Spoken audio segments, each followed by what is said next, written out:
잠언의 주제를 나눌 때 가장 핵심은요, 하나님의 지혜 또는 하나님에 관한 지혜의 말입니다. 그러니까 하나님이 어떤 분이냐, 그 말이 어떤 힘이 있냐, 이게 잠언에 아주 많이 반복되면서 나오거든요. 그리고 그 말에 대한 핵심적인 요약이 하나님을 경외하는 것이 지혜의 지식의 근본이다, 그런 말씀인 거죠. 이게 다만 아쉬운 건 이게 성과주의로 빠지게 되면 내가 하나님께 투자해서 크게 남겼어, 이런 식으로 갈 가능성이 있다는 겁니다. 그래서 감사를 강조를 드린 겁니다. 그리고 이제 그러면 잠언은 누구를 향해서 말을 하느냐 했을 때 크게 몇 개로 나누는데, 그 중에 하나가 왕 또는 지도자 또는 책임자의 지혜를 말할 때가 많습니다. 왜 왕에게 유독 그 잠언이 집중하냐? 잠언을 기록한 대표 저자가 왕이기 때문에 그럴 수도 있고요.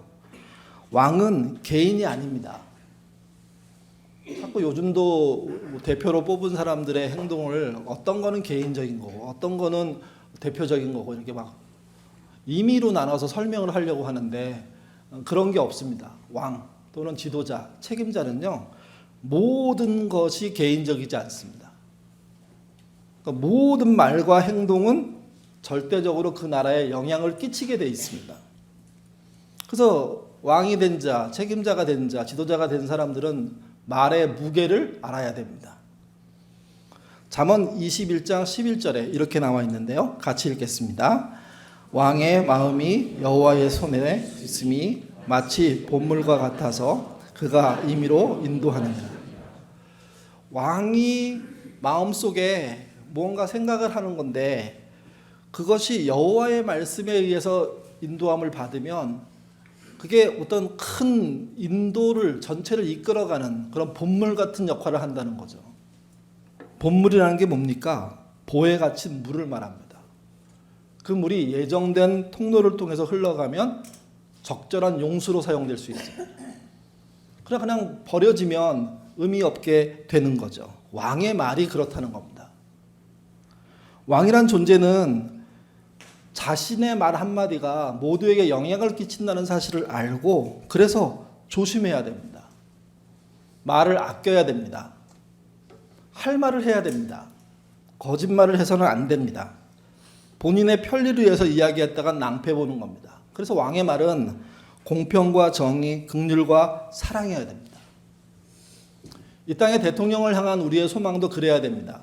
우리 편, 너희 편 이런 게 아니라 그분이 공평과 정의로운 말을 하고 긍휼과 사랑의 말을 해서 이 땅에 맡겨진 임무를 잘 감당하는 그런 지도자가 되게 해달라고 기도해야 되는 겁니다.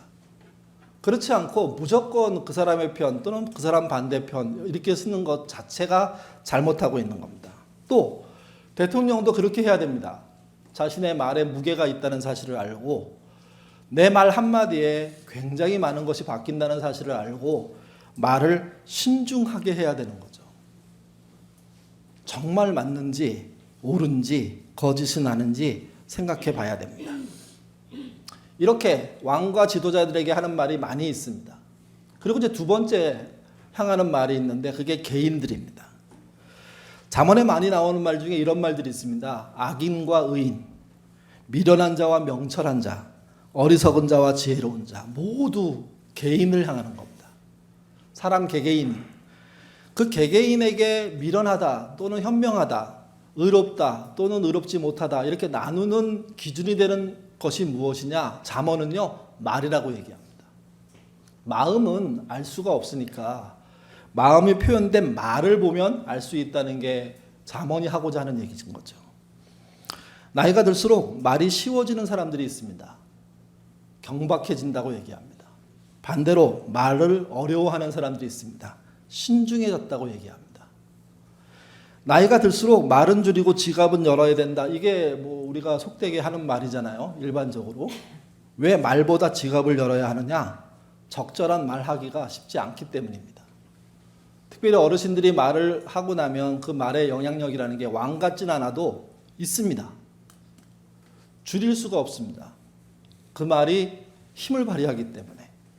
그래서 말보다 사랑을 실천하고 자식을 이해하고 또 자기의 후배들을 이렇게 받아들이는 그런 삶을 살아야 된다고 얘기하는 거죠. 이게 왜 말을 잘해야 합니까? 말에 힘이 있기 때문입니다.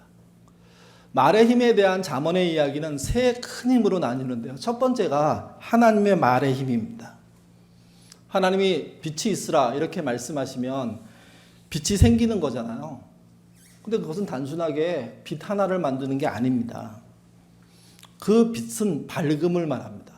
그러면 뭐도 생깁니까? 어두움도 있는 거죠. 그 빛은요, 수백만 가지의 색상을 말합니다. 저희 어렸을 때 12색 크레파스, 24색 크레파스, 36색 크레파스 이런 거 사용했는데 저는 36색은 가져보지 못했고요. 36색을 가진 친구가 그걸 갖고 오면 와 하면서 이렇게 색이 많아? 하면서 그거 뺏어서 쓰는, 그러면 그 아이는 그거 뺏기지 않으려고 막 그래서 결국 싸우고 벌받고 막 이런 기억들이 있는데 색이 36색이 아니잖아요. 요즘 컴퓨터에 의해서 표현되는 색은요 수백만 가지라고 얘기합니다. 아니 무한대입니다. 무한대. 그러니까 빛이라는 존재가 과거에는 12색밖에 표현 못했고 24색밖에 표현 못했고 36색밖에 표현 못했는데 지금에 와보니까 그걸 상상을 초월할 정도로 많이 넘어서는 색감을 주는 게 빛입니다. 그러니까 빛이 있으라 이렇게 말씀하신 것은 그런 색감, 색상, 그런 패턴, 그런 모든 것에 대한 명령을 하신 것이고 그게 생겨난 겁니다. 이게. 그래서 예술작품이라는 것이 가능해집니다. 아주 특별한 색들을 발견해내고 그 색을 잘 사용해서 자신이 의도하는 뜻과 그 시대를 잘 표현하는 그림들을 그리면 그 그림이 후대에 의해서 해석되고 그것이 명작이라고 불리지 않습니까? 명작만 그림이 아닙니다. 그렇지 않은 그림들은 더 많습니다. 근데 그 모든 그림이 빛 때문에 가능한 겁니다. 사진은 어떻습니까? 영상은 어떻습니까? 자연현상은 어떻습니까? 다 빛이죠. 식물의 광합성을 통해서 열매를 맺는 모든 식물의 활동 역시도 빛입니다. 동물들은 빛이 필요 없나요? 빛이 절대적으로 필요하죠. 갑자기 지금 날씨가 추워져서 많은 분들이 감기 걸리고 몸살이 걸려서 되게 힘드신데 그게 빛의 양이 한순간에 줄어들었기 때문입니다. 하나님의 말씀에서 빛이 있으라 이 말은 그야말로 그분의 창조주 되심을 보여줄 수 있는 대단한 말인 겁니다. 잠언은 그 말을 들으라고 얘기합니다. 그 말을 듣는 게 옳다고 얘기합니다. 하나님의 말씀은 없는 것을 있게 하는 성취의 말씀입니다. 그러니 다른 말을 듣기보다 하나님의 말씀을 들으십시오.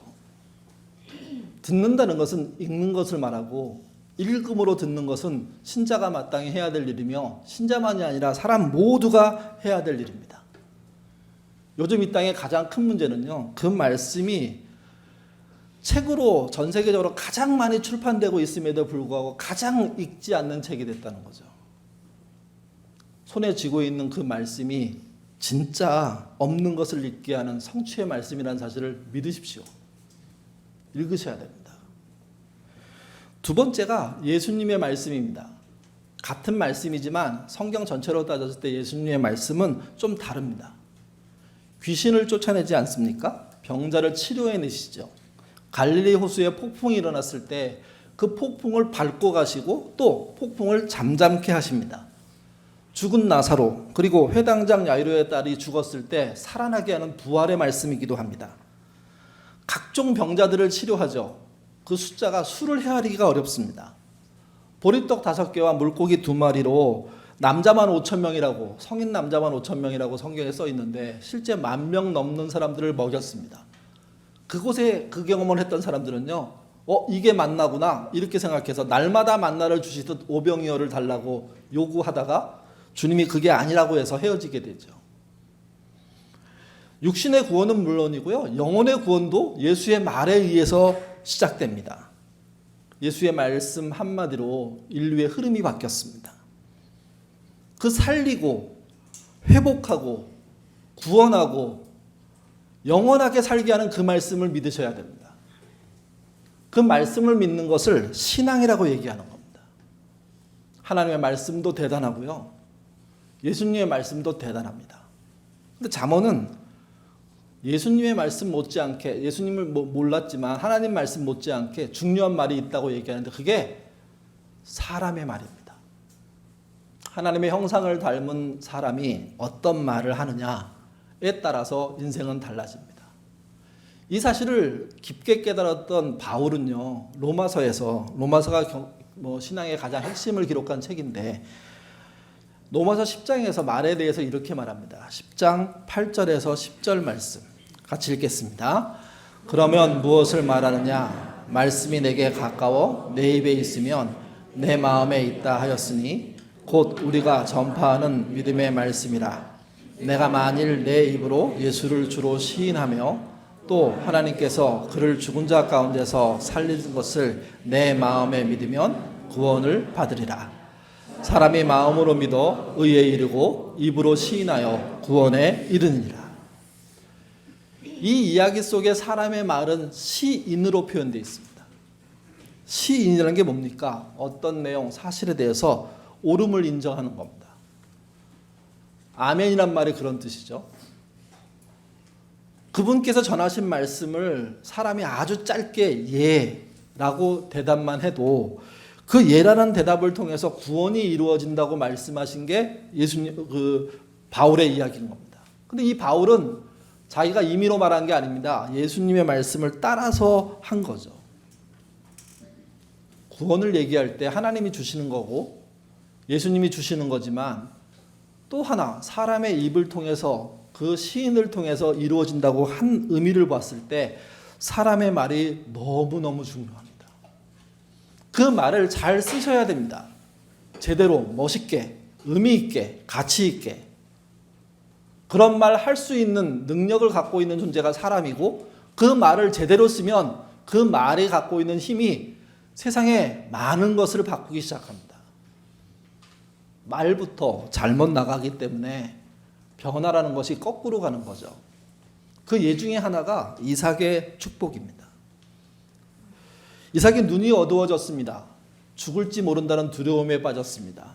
그래도 아버지로서 책임을 다하겠다는 생각으로 장자의 축복을 큰아들에게 해주려고 큰아들만 불러다가 내가 먹고 싶은 진미를 준비해라. 그리고 가져와라. 내가 그것을 먹고 너에게 장자의 축복을 하리라. 이렇게 말했습니다. 이 말은 비밀리에 큰아들을 통해서만 진행되는 줄 알았더니 그걸 엿들은 아내와 또 아내의 지시를 받은 작은 아들이 이삭을 속이죠. 결국 이삭은 둘째 아들이 갖고 온 진미를 먹고 첫째 아들이 갖고 온 진미로 착각해서 둘째 아들에게 장자의 축복을 하고 맙니다. 나중에 이게 밝혀집니다. 그러면 우리 상식으로는요, 야, 내가 잘못 알고 한 거니까 취소해. 근데 창세기는 되게 다르게 얘기합니다. 같이 보시죠. 창세기 27장 33절입니다. 읽겠습니다. 이삭이 심히 크게 떨며 이르되 그러면 사냥한 고기를 내게 가져온 자가 누구냐? 내가 오기 전에 내가 다 먹고 그를 위하여 그가 반드시 복을 받으리라. 앞에 한 장자의 축복을 취소할 수 없다는 겁니다. 지금 어른들의 입장, 부모의 입장에서는 취소해도 되지. 근데 여러분, 성경이 말하는 취소 불가능이라는 이야기는 한 번 나온 말은 물을 수가 없다는 얘기를 하고 있는 겁니다. 왜 그러냐면 무르는 순간 상처가 남습니다. 특별히 재산과 관련된 가족 간의 음모와 또는 실수, 오해와 또는 어떤 반발 이런 것이 연결됐을 때 말을 무른다는 얘기는 정말 엄청난 문제가 생기는 거거든요. 그래서 이삭만의 생각이 아니라 그 시대 사람들은 내가 부모가 한 말, 그게 어떤 것이든지 물을 수 없다고 생각했습니다. 그래서 장자에게 하는 축복도 물을 수 없다고 얘기하고 있는 거죠. 무효 처리가 안 된다는 겁니다. 이게 시인이라는 게 이렇게 힘이 있다는 게 성경의 진술이라는 거죠. 우리는 너무 가볍게 취소하는 것, 물리는 것 생각하는데 여러분 그렇지 않습니다. 물리지 않도록 하는 게 훨씬 나은 겁니다. 물리는 말을 하지 않으려고 깊게 생각하고 많은 말보다 적은 말을 통해서 그런 취소하는, 무효 처리하는 이런 일들을 안 만드셔야 됩니다. 그게 오히려 상처도 안 만들고 오해도 덜 만드는 거예요. 이 사건을 통해서 형제는 원수가 됩니다. 엄마랑 큰아들의 관계는 괜찮았을까요? 이삭과 아내에 대한 관계는 괜찮았을까요? 가족 모두가 그냥 박살납니다. 속이고 또는 속아서 생기는 문제라는 거죠. 속은 것을 모르고 말했기 때문에 문제라는 거죠. 이게. 왜 그러냐? 말은요, 열매로 따라오기 때문에 그렇습니다. 오늘 본문의 핵심 구절인데 잠언 18장 20절에서 21절입니다. 같이 읽겠습니다. 사람은 입에서 나오는 열매로 말미암아 배부르게 되나니 곧 그의 입술에서 나는 것으로 말미암아 만족하게 되느니라. 죽고 사는 것이 혀의 힘에 달렸나니 혀를 쓰기 좋아하는 자는 혀의 벌을 먹으리라. 너만 들어 딴 데 전하지 마. 이 말은 곧 모두에게 알려질 사실이라는 것을 우리가 스스로 시인하는 겁니다. 그렇게 해서 감춰진 이야기는 거의 없습니다. 사람이 왜 행동의 열매가 아니라 혀의 열매를 맺히게 될까? 말이 가진 선도성 때문에 그렇습니다. 선도가 뭐냐? 앞장서서 인도하는 걸 말합니다. 마음에 있는 것을 말로 꺼내면 마음에 있을 때하고 말로 나온 거는 다릅니다. 말이 그 사람을 끌고 갑니다. 그래서 아침에 일어나면 사람이 못생겨 보이고 아침에 일어나면 되게 힘들어 보이고 그래서 화장실에 가서 이렇게 거울을 보게 되면 약간 놀래기도 하고 또는 약간 애매해지고 그 다음에 자조에 섞인 말들을 하지 않으십니까? 저는 가끔 하는데 너 못생겼다 뭐 이렇게 그리고 그러면서 씩 웃어요. 그러면서 그래도 오늘 하루를 또 열심히 살아야지 뭐 이렇게 혼자 그러면 저희 아내가 뭐해? 거울하고 얘기해? 저한테 얘기하는 거죠. 이게 그러니까 그 말의 짧은 시간인데 그 말이 가장 안 좋은 쪽에서 가장 괜찮은 쪽으로 전환을 확 이루면 기분이 생각보다 금방 좋아집니다. 움직이기 시작합니다. 해야 될 일이 눈에 보입니다. 침대에 누워있을 때는 이것도 해야 되고 저것도 해야 되고 생각만 하고 있는데 화장실에 들어가서 그 말을 하고 나면 빨리 씻게 되고 그 다음부터 움직여서 해야 될 일들을 척척척 진행해 보면 여러분 힘들어 보였던 일이 할 수 있는 일로 바뀌거든요. 이게 말의 선도성입니다. 그래서 어떤 분은 그렇게 하기도 하더라고요. 샤워를 주기도문 노래 부르는 시간만큼 안에 다 해버린다고. 하늘에 계신 아버지 시작해갈 때 물 부어가지고 막 씻고 막 그러니까 이제 깨끗이 씻는다는 입장에서 보면 참 이상하게 씻는 거죠. 근데 단시간 내에 씻고 자기가 준비를 한다는 마음으로 주기도문 찬양을 딱 하고 나서 쓰면 그러면요 마음 자세가 확 바뀝니다. 노래도 그렇다는 겁니다. 노래도 선도성이 있다는 겁니다. 말은 나의 삶 뒤쪽에 쫓아오는 종이 아닙니다. 오히려 내 삶을 이끌어주는 주인과 같습니다. 끌어당깁니다. 끌려갑니다. 그래서 말을 잘 하셔야 됩니다. 잘 던지셔야 되는 겁니다. 내뱉지 마십시오. 신중하게 생각하고 나의 앞을 향해서 잘 던지셔야 됩니다. 그러면 그 말에 의해서 생각이 바뀌고 행동이 바뀌고 그래서 행동의 열매라고 말하지 않고 말의 열매라고 얘기하는 겁니다. 말이 열매입니다. 잠언 18장 4, 5절 말씀 같이 읽겠습니다. 명철한 사람의 입은 말은 깊은 물과 같고 지혜의 샘솟는 솟구쳐 오르는 것 같으니라. 악인을 두둔하는 것과 명철한 자의 말이 솟구치는 용천수 같답니다. 끊임없이 물이 솟아오르고 강을 만드는 내를 만드는 그것이 말이라는 거죠. 명철한 자의 말은 더욱 그렇다는 겁니다. 만약에 명철하지 못한 자의 말이 솟구쳐 오르면 어떤 일이 벌어질까요?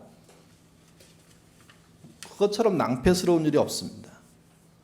메시지는 이렇게 번역했습니다. 많은 말은 범람하는 강물처럼 세차게 흘러가지만 깊은 지혜는 용천추처럼 위로 솟구친다.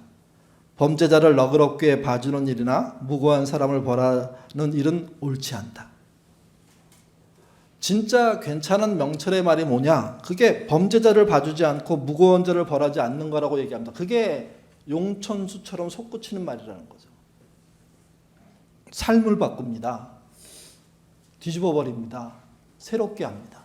그걸 보여주는 예가 바울과 실라의 사건입니다. 주님을 전하다가 누명을 쓰고 그리고 감옥에 갇혔습니다. 내일이면 어떤 일이 벌어질지 모릅니다. 근데 그들은 불안하고 좌절하지 않습니다. 그 안에서 원망도 하지 않고 오히려 감사하면서 찬양합니다. 그랬더니 일이 벌어집니다. 사도행전 16장 25절에서 27절 말씀 읽겠습니다. 한밤중에 바울과 실라가 기도하고 하나님을 찬양하며 제수들이 듣더라. 이에 갑자기 큰 지진이 나서 옥토가 움직이고 문이 곧 다 열리며 모든 사람의 매인 것이 다 벗겨진지라. 간수가 자다가 깨어 옥문들이 열리는 것을 보고 제수들이 도망한 줄 생각하고 칼을 빼어 자결하려 하거든. 예. 감옥에 갇혀서 처분만 기다리면 보통 사람들은 그렇게 할 건데, 그리고 본인이 당하고 있는 일들이 억울하다고 생각하면 더욱 그럴 건데, 이들은 그렇지 않았다는 겁니다. 그 밤을 기도로 보냈다고 얘기합니다. 말을 했다는 겁니다. 근데 말을 했는데 누구에게 했냐? 하나님을 향해서 했다는 겁니다. 바울과 실라가 마주보고 자신의 형편과 처지를 얘기했으면 답이 안 나왔을 겁니다. 둘이 하나님을 향해서 얘기하자 놀라운 일들이 벌어진 거죠. 모든 착고가 풀리자, 또 모든 문이 열리자, 그리고 나중에 간수가 그걸 확인하자 간수는 그렇게 생각했습니다. 죄수 모두가 도망갔으니 나는 죽었다. 자결하려고 했죠. 그랬더니 감옥 안에서 여기 그대로 있으니까 자결하지 말라고, 괜찮다고, 우린 도망치지 않는다고. 그래서 그 간수가 묻습니다. 어떻게 해야 인생을 제대로 살 수 있는지, 뭘 해야 하는지. 그랬더니 바울과 실라가 말하죠. 주 예수를 믿으라. 그리하면 너와 내 집이 구원을 받으리라. 그 유명한 말이 여기서 나옵니다.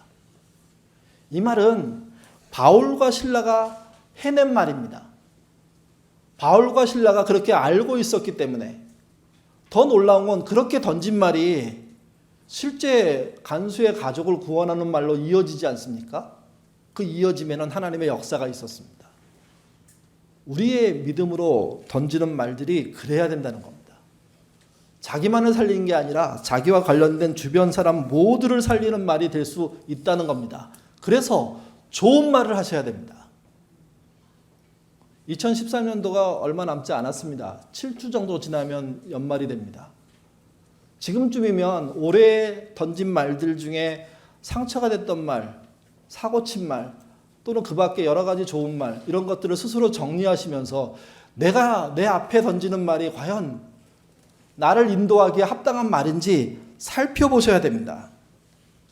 그런 말에 대한 회고 없이 한 해를 마감하고 나면 다음에 똑같은 일을 또 반복하는 존재가 되는 거 아니겠습니까?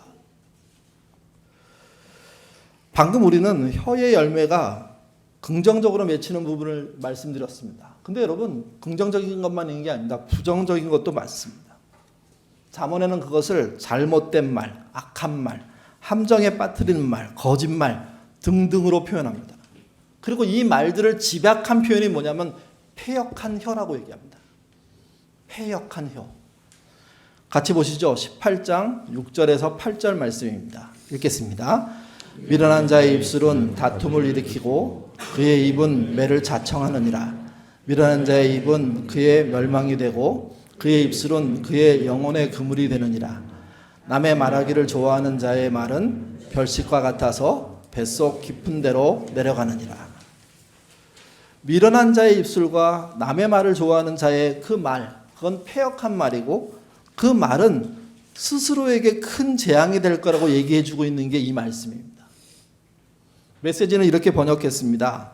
미련한 자의 말은 싸움을 일으키니 그 입에 재갈을 물리는 것이 은혜를 베푸는 것이다. 그 말을 막 하거나 너무 시끄러우면 여러분은 그런지 모르겠는데 저 입에다 침을 놔야 돼요.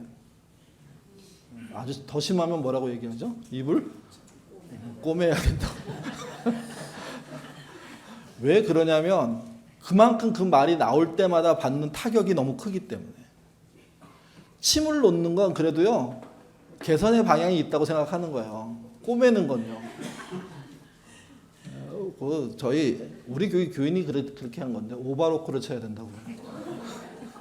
야, 와, 대단하다. 나쁜 말은 막는 게 오히려 맞다는 거예요. 못하게 말할 자유를 박탈하는 게 오히려 낫지, 말하게 내버렸다가 그 말 때문에 전체가 깨지는 경험을 하는 건 안 된다는 거죠. 이게 2023년 돌아본다는 의미의 가장 큰 맥락 중에 하나가 지난주는 감사가 있냐는 거였고, 이번 주는요 진짜 내가 쓸데있는 말을 하느냐 하는 겁니다. 혹시 나는 패역한 말을 하는 사람은 아니냐. 그렇다면 어떻게 해야 할까요? 잠언은 이렇게 제시합니다. 25장 11절입니다. 읽겠습니다. 경우에 합당한 말은 아로새긴 쟁반의 금사관이라. 메시지는 이렇게 번역했는데요. 제때 나온 알맞은 말은 맞춤 제작한 보석 같고. 맞춤 제작한 보석 해보셨나요? 요즘 애들은 하잖아요. 결혼할 때 아담한 거 이쁘게 만들어서, 그래서 유일한 거야 이렇게 얘기하죠. 공교롭게도 오늘 십자가 말씀드렸는데 이 앞에 있는 십자가도 어디도 없는 십자가입니다. 어디도. 갑자기 거기서 나오면 곤란하긴 한데 근데 이런 모양과 이런 생각으로 친구 십자가라는 이야기로 이렇게 정리된 십자가는 없습니다. 우리가 여기에 애정을 가지면, 우리가 좀 더 시간이 지난 다음에 우리 교회 십자가 그러면 어느 십자가는 마리아 십자가, 어느 십자가는 무슨 십자가, 다 이게 이름이 있거든요. 우리 십자가도 친구 십자가라는 이름이 생각날 수 있죠. 그렇게 스토리를 넣어서 가치 있게 만드는 그것이 필요합니다. 근데 그게 어느 경우에 나오느냐? 잠언은요 경우에 합당한 말이라고 얘기합니다. 경우에. 말은 말이어서 말이 되는 게 아니고요, 경우에 맞아야 말이 됩니다. 경우에 맞지 않은 말은 말이 아니라 독이라는 겁니다. 경우에 맞지 않은 말에 선도당하면 결국은 경우 없는 사람 되는 것이고요, 경우에 맞는 말에 선도당하면 경우 있는 사람이 되는 겁니다. 경우 있는 사람이 되기 위해서 뭘 해야 할까? 잠언은 말에 대한 이야기 중에 하나, 굉장히 신중하게 생각하라고 말하는 게 있는데 그게 뭐냐면 침묵입니다. 진짜 합당한 말이 생각나지 않으면 침묵하는 게 맞다는 겁니다. 침묵해서 얻는 결과가 훨씬 좋을 때가 있다는 겁니다. 누군가 나에게 물어봤는데 내가 대답할 게 없어요. 그러면 가만히 듣고 아유 힘들겠어 라는 정도의 반응만 하는 게 옳습니다. 나도 기도해보고 나도 좀 생각이 정리되면 말할게. 다음에 전화 왔어요. 어떻게 됐냐고. 근데 내가 정말 아무리 생각해봐도 당장 뭐라고 말하기 참 어렵네. 놀라운 건 질문 던진 사람은요 거의 50% 이상이 답을 갖고 있어요. 아니면 두세 개 중에 선택하고 있는 중이에요. 침묵하고 기다리면 그 선택의 폭들이 점점 좁혀져요. 그러면서 스스로 선택해낼 수 있어요. 그리고 선택한 걸 가지고 잘했어 라고 얘기하면 도와주셔서 감사하다고. 나는 침묵한 거 말고는 없는데. 근데 여러분, 침묵이 때로는 굉장히 큰 도움이 됩니다. 정말 생각나지 않을 때 말하지 않는 건 정말 잘하시는 일입니다. 말하지 않음으로 말할 수 있다는 것을 이해할 수 있다면 그것만큼 대단한 일은 없다는 거죠. 이게 또 다 듣고 말해도 늦지 않습니다. 먼저 말해서 헛갈리게 하는 것보다는 잘 이해하지 못하는 상황을 충분히 듣고 나중에 짧게 나는 이렇게 생각해 라고 말해주는 것만으로도 도움이 된다는 거죠. 그래서 침묵과 양이 줄어든 말, 이게 지혜 중에 하나라는 겁니다. 또 한 가지는 주의사항에 해당하는데요. 첫 번째 들은 말에는 함정이 있다는 사실을 놓치지 말라는 겁니다. 사건이 벌어졌어요. 누군가 나한테 알려줬어요. 첫 번째 소식을 들었어요. 그 사람의 입장을 통한 그 사건이죠. 그게 전부라고 생각하는 사람이 너무 많답니다. 나중에 알아보면 얘기가 다른 경우들이 많아요. 잠언도 이렇게 말합니다. 잠언 오늘 본문 17절인데요. 같이 읽겠습니다. 송사에서는 먼저 온 사람의 말이 바른 것 같으나 그의 상대자가 와서 밝히느니라. 메시지는 이렇게 번역했는데요. 법정에선 증인의 말이 옳은 듯 해도 반대 신문이 시작되면 사정은 달라진다. 절대로 처음에 전한 사람의 말이 맞는다는 보장이 없습니다. 첫 사건에 대한 이야기를 들려주는 사람의 이야기가 그 사람이 믿을 만한 사람이라고 하더라도 그 말을 100% 믿기보다는 사건의 일로 보셔야 됩니다. 2, 3, 4가 있을 수 있기 때문에. 그래서 1, 2, 3, 4를 합쳐서 보려고 노력하는 게 필요합니다. 그러면 서운한 일이 발생할 겁니다. 자기 편이 되지 않았다고. 근데 여러분, 항상 의도를 갖고 있는 사람들이 빨리 말로 접근한다는 사실을 아십니까? 균형 잡히게 말하려고 하면 첫 번째 말을 걸러내셔야 됩니다. 두 번째, 세 번째 말로 가셔야 됩니다. 더 들을 수 있으면 더 괜찮습니다. 그리고 모르겠던 침묵하셔야 되는 겁니다. 어려운 문제이건 아주 짧게 말씀하셔야 되는 겁니다. 그렇게 함으로 본인이 갖고 있는 그런 신뢰를 높이는 사람이 되셔야 됩니다. 그게 잠언이 우리에게 권면하는 겁니다. 마지막으로 말에는 온도가 있다는 겁니다. 말의 온도란 말은 이기수가 맞나요? 네, 이기주라는 작가가 그 자기 책 제목으로 이렇게 쓴 말이기도 한데, 사람의 말은 온도가 서로 달라서 온도에 따라 말의 성격이 바뀌어 버린다는 거예요. 그래서 제대로 된 말을 하는 것 필요하다고 얘기합니다. 좀 길지만 말의 온도에 대한 이야기 같이 읽어보겠습니다. 꽃은 향기로 말한다. 봄꽃은 진한 향기를 폴폴 내뿜으며 별과 나비와 상추객을 유혹한다. 향기의 매력은 퍼짐에 있다. 향기로운 꽃내음은 바람에 실려 백리까지 퍼져간다. 그래서 화향백리라고 한다. 다만 꽃향기가 아무리 진하다고 한들 그윽한 사람의 향기에 비할 수는 없다. 깊이 있는 사람은 묵직한 향기를 남긴다. 가까이 있을 때는 모른다. 향기의 주인이 곁을 떠날 즈음 그 사람만의 향기, 인향이 밀려온다. 사람의 향기는 그리움과 같아서 만리를 가고도 남는다. 그래서 인향 만리라고 한다. 꽃 중에는 백리향이 있습니다. 천리향도 있다고 얘기하고, 어떤 경우는 만리향도 있다고 얘기하는데, 만리까지는 믿기가 어렵고 백리향이라는 게 있다고 얘기하죠. 근데 사람의 향기는 훨씬 더 멀리 퍼진답니다. 그래서 만리향이라고 얘기합니다. 사람의 향기가 이렇게 멀리 퍼질 수 있냐? 성경의 이야기를 따라보면 그것은 신의 향기가 있기 때문입니다. 신의 향기라는 것은 영혼 구원까지 이릅니다. 만리 정도 가는 문제가 아니라는 거죠. 신의 향기를 닮았다는 게 뭐냐? 신의 말을 닮았다는 뜻이고요. 사람은 그분의 말씀을 담기 시작할 때 그 사람이 제대로 의미 있게 설 수 있는 존재가 되는 것이고, 자기가 낼 수 있는 향기를 그때부터 펼칠 수 있는 거죠. 화향, 그리고 인향, 그것보다 더 중요한 향기는 신향입니다. 그분의 말씀에 하는 향기를 우리가 본받으려고 하면 우리가 인향으로서 만리에게 향기를 펼칠 수 있는 사람들이 되는 거죠. 근데 이때 제일 중요한 게 뭔지 아십니까? 말의 온도입니다. 말이 싸늘하고 냉정하고 누군가를 깔아뭉개고 이러면 그 말씀의 온도, 그 말의 온도는요, 추위를 느끼게 합니다. 근데 따뜻한 말을 던질 때, 비판이지만 애정을 가지고 비판할 때, 그러면 말의 온도는 냉랭하기보다는요, 오히려 감사하게 되고 고맙고, 그래서 그 말을 받아들이게 되는 거죠. 왜 내 말이 상대방에게 먹히지 않을까요? 내 말의 온도가 적정하지 않기 때문입니다. 이거 몰랐지? 이런 식으로 말하고 있기 때문입니다. 얼마나 힘들었어? 이렇게 하면 좋을 것 같아.